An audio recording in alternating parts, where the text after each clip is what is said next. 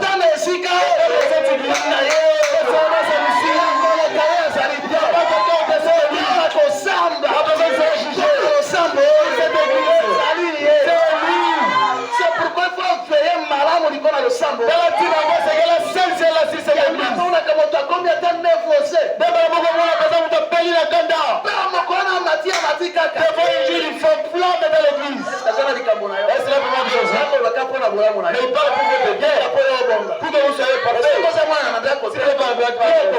Vous allez fuir. Mais moi, on a d'accord. La maison. Il va dire au Kitaka. Ah oui, il va s'apaiser. Il va dormir. Il va oublier. Vous allez retourner là-bas. Pour à qui est-ce qu'il nous joue encore? 1 Corinthiens 13. 1 Corinthiens 13. Lisez dans 1 Corinthiens 13. Et puis je vais lire dans l'au-delà. Et puis je vais m'arrêter là-bas. 1 Corinthiens 13. Je lis dans 1 Corinthiens chapitre 13. Je parle sur l'amour. Je ne sais pas si vous êtes là. Est-ce que nous allons ensemble? Que celui qui me suit soit béni. Que celui qui me suit soit béni. Quand j'ai parlé de langue des hommes et des anges, quand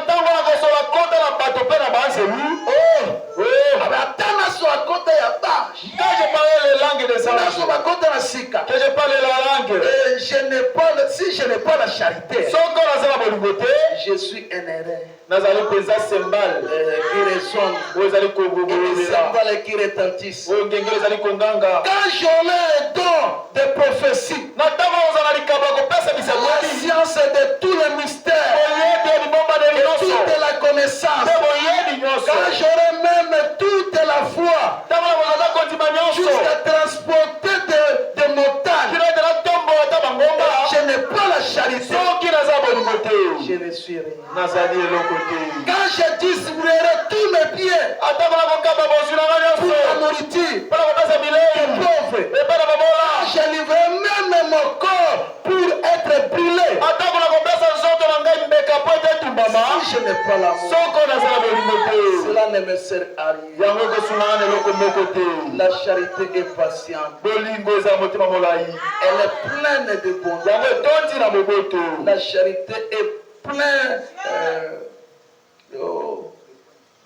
de ne point envier. bolingo yango elulaka te La charité ne se vante point. bolingo emitutaka tolo te Elle ne s'enfle point d'or. bolingo evimbaka na lolendo te Elle ne se fait rien de malhonnête. yango esalelaka eloko ya mabe te Elle ne cherche point son intérêt. bolingo elukaka intere na ye moko te Il ne s'irrite point. bolingo esilikaka te. Est-ce que bato bakolanda ngai wana? Est-ce que les gens sont en train de me suivre? Batika una losambo yango na bango. Il reste là-bas avec l'église aussi. Losambo ya nani? L'église, c'est l'église de qui? Okosilikela nani? Si tu vas te mettre en colère contre qui? Oyeki mpona nani? Tu étais venu pour qui? Biso nyonso toya bapitela biso tokende na lola. Tous nous sommes venus ici. Si l'autre est là, qui s'est allé au ciel? Toyokela moninga na esu azali te. Quelqu'un n'est pas de la Jérusalem, son rêve. Olia ola tozala na mituka ozala na nini ngalaki epai na yo te. Même si vous mangez, vous avez des véhicules, vous mangez. Moi, je ne mange pas chez toi. Ekote moloko na ngai ebika. Je suis venu pour que mon âme soit sauvée. Elukaka intere na ye moko. Ça ne cherche pas son propre intérêt. Oh Oui. là là. Oh là là. Et la charité ne soupçonne point. Bolingo, yango, ekaniselaka mabe te. Seigneur wana. Cette sœur-là, Bango na frère wana. avec ce frère-là, en tout cas, Osani lisumu. vous avez péché. Ekaniselaka te. Ça ne soupçonne Na pas. sembo. Soko moyo mosantu akiti yao. Avec vérité, c'est le petit des années. Bato na kokanisa mosolo bazali te. Est-ce qu'il n'y a pas de gens qui soupçonnent les autres ici? Bolingo kaka wana. Est-ce que c'est ça l'amour?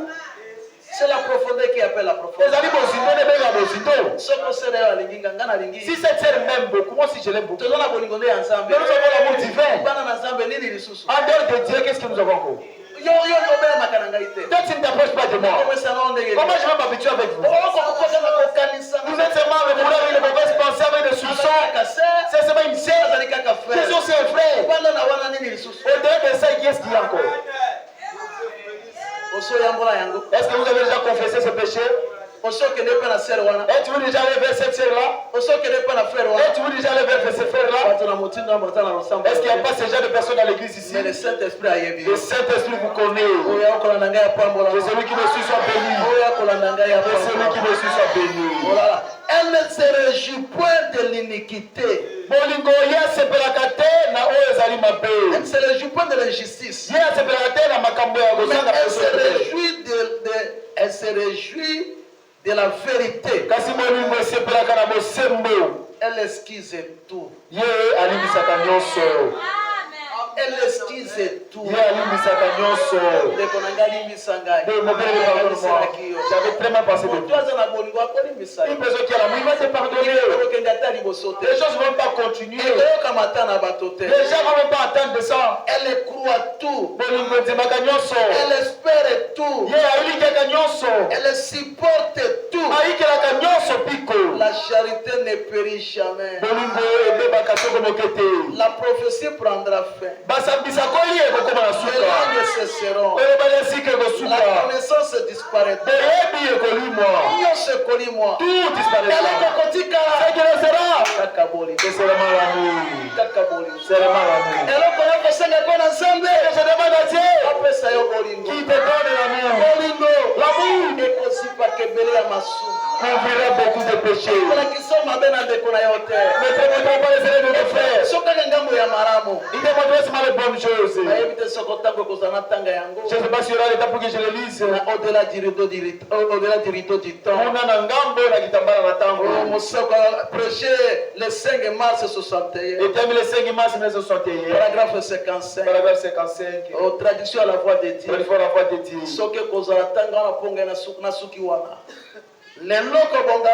Aujourd'hui la perfection, ce n'est pas autre chose. Ok, vous pouvez retourner avec ça. C'est seulement l'amour. Paragraphe 55 au-delà du temps. Ok. Quelle que soit la chose que vous faites, mettez de côté toute autre chose.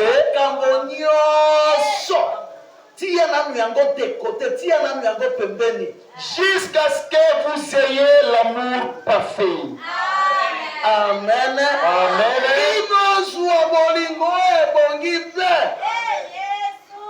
Arrivez-en au point où vous pouvez aimer tout le monde. Alléluia. Et même chaque ennemi. Même chaque ennemi. Pourquoi même devant un ennemi pour le montrer clairement que vous l'aimez pas? Vous êtes en train de lui tourner le dos. Non, pas comme ça. Que Dieu nous assiste. Que Dieu vous bénisse. Et déjà que tout